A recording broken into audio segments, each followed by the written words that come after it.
Well, once again, happy Labor Day weekend, everyone.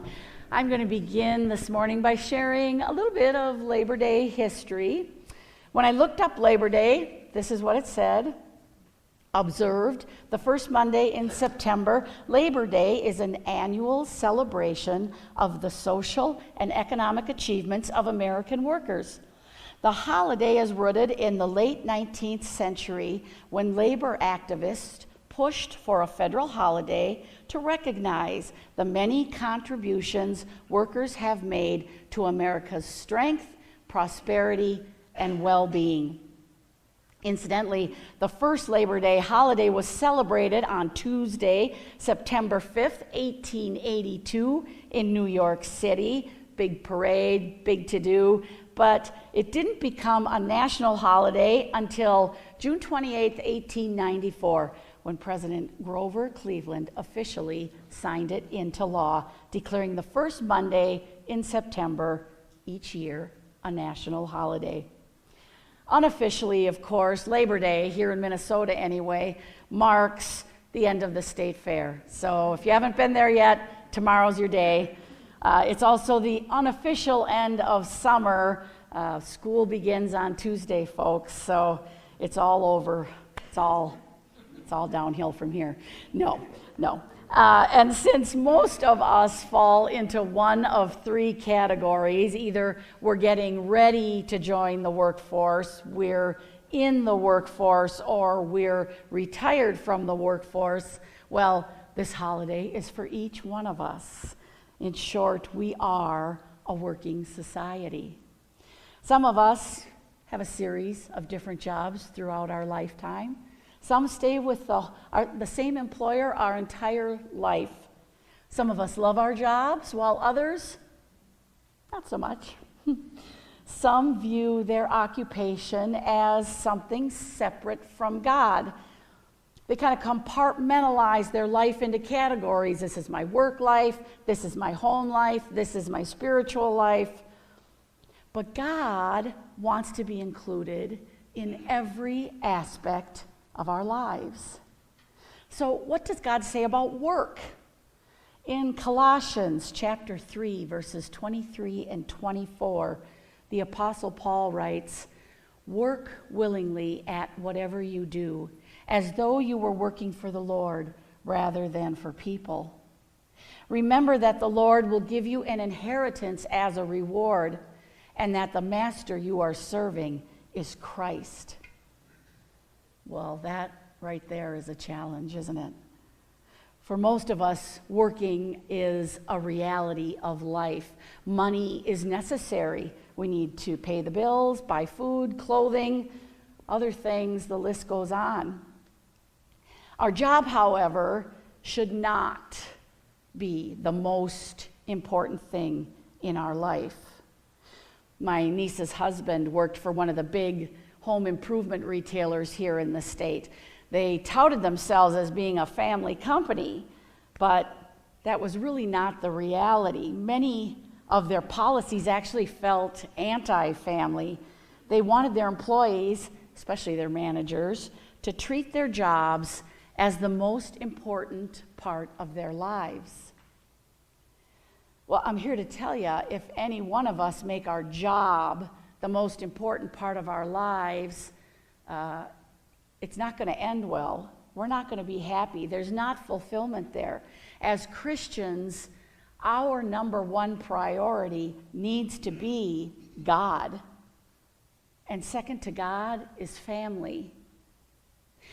As important as our work may be, it is never as important as our relationship with God.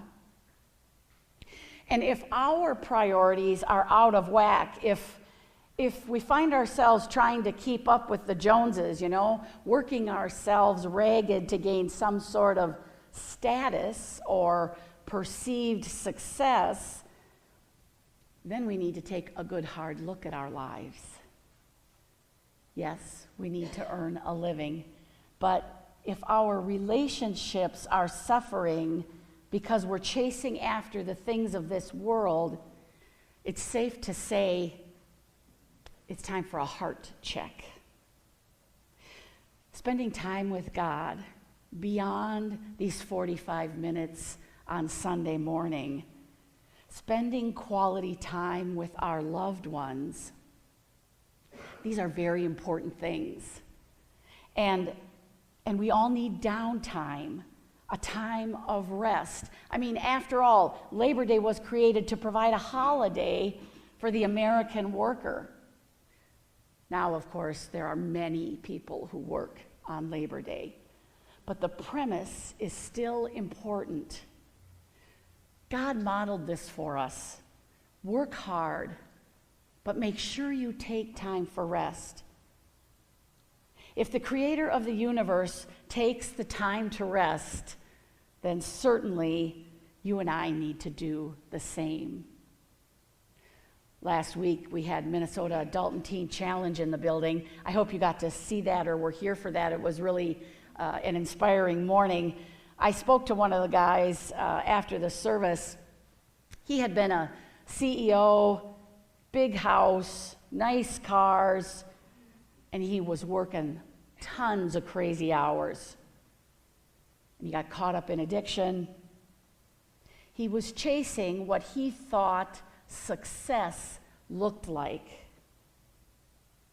He now recognizes his priorities were out of whack. And don't get me wrong here, folks, wealth is not bad. Being wealthy is not a sin. John Wesley, the founder of the Methodist Church, said, "Make all you can, save all you can, give all you can." The question is, what is our motivation when we're trying to make all we can? Let's talk about the Apostle Paul for a moment. The author of much of the New Testament. He was a preacher, a teacher, a missionary, an evangelist, and so much more. But he also had a job. Acts 18 tells us Paul's a tent maker. You know, I sometimes forget about that. That while all this was going on, while his ministry was going on, he had a job. He was a tent maker. He didn't stop being a tent maker to share the gospel. His occupation was a means to accomplish the mission. Paul worked hard. The money he earned helped fund his ministry, and it also gave him the opportunity to make relationships. In 1 Corinthians, Paul talks about finding common ground with whomever he is with to spread the good news of the gospel of Jesus Christ. Sharing common ground with others helps us build relationships, helps us build trust. Sometimes finding common ground means we have to go to the people rather than waiting for them to come to us. John Wesley again. Wow, twice in one sermon. John Wesley talked about becoming vile for the sake of Christ. You ever heard that? A great example of that was when Church of the Resurrection in Kansas City, they're the largest Methodist church in the country. They were adding a downtown location. This was quite a few years ago. And they were looking at some different sites, and the building they were thinking about was surrounded by bars, and there was even a strip club. Some folks were against using that location, but in the end, they decided to move forward with it. And really, where better to be? They could meet these folks right where they were at. They suddenly had access to people that they didn't before. Each one of us has access to people that others do not. Some of you are in the medical profession. Some are educators. We have plumbers, contractors, sanitation workers, government employees, the list goes on and on. The point here is we so often look at our jobs and think, well, I don't have a career in ministry. I work in the secular world, so this doesn't really apply to me. Nothing could be further from the truth. It takes all of us. You've heard the term marketplace ministry. That's what I'm talking about here. Don't waste those opportunities. Create relationships. Get to a point where maybe you can even share your faith story. There is no such thing as a ministry job versus a secular job. It's all ministry. It's all ministry. The Great Commission, that's for each one of us. We all have a calling on our life. And I know you hear that from me a lot, but I think it's really important, and it's so easy to forget.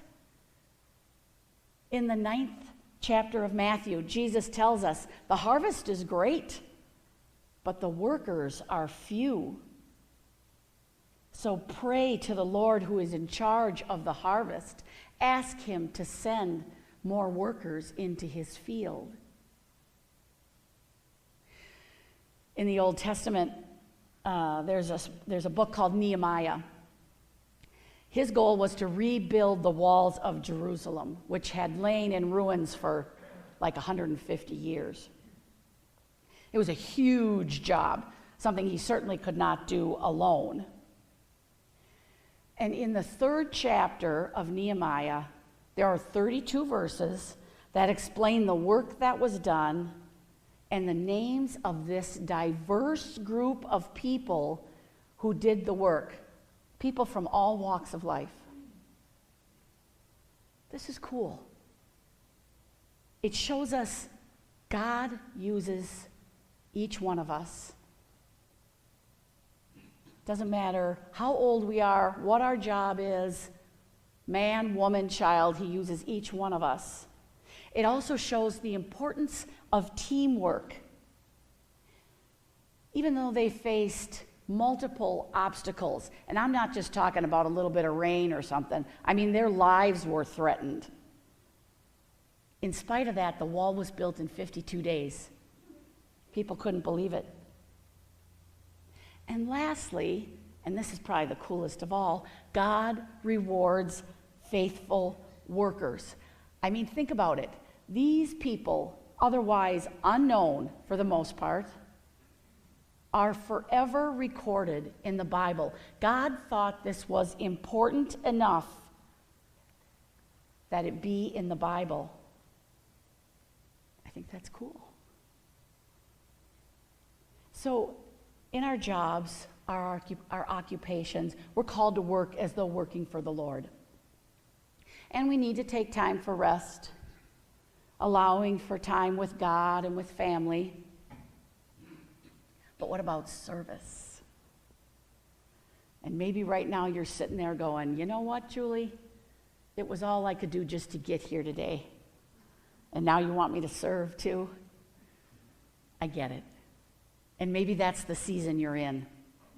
Maybe you're working multiple jobs. Maybe you're going to school. Maybe you got kids and you're running them all over. Busy, busy, busy. I get it. But there's still things you can do.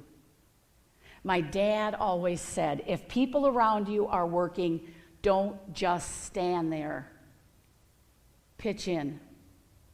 You never want to be the one standing around when there's work to do. And there is work to do. We don't want to be lazy Christians. If you're seated in this sanctuary right now, you could be a greeter, an usher, helping at the welcome desk. And as I look at the faces here, all of you are very, really good about that. Really good about giving of your time and your talents.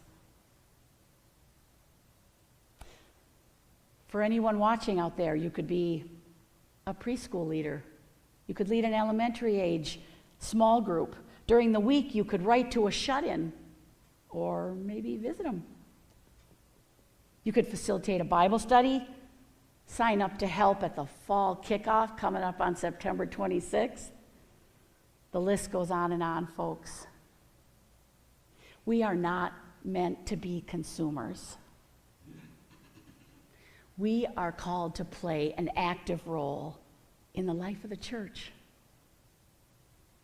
And I'm not saying this to guilt any one of us. That's not what this is about.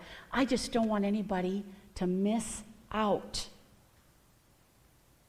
Hebrews 6:10 says, "For God is not unjust. He will not forget how hard you have worked for him and how you have shown your love to him by caring for other believers, as you still do." I want that verse to be about all of us. My challenge for each one of us today is to look at how we're spending our time.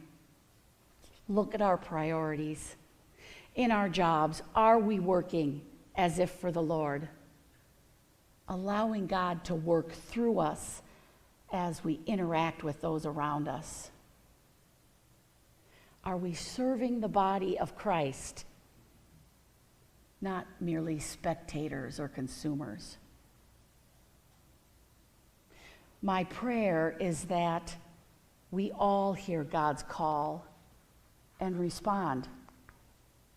Here I am, Lord. And in all we do, work as though working for the Lord.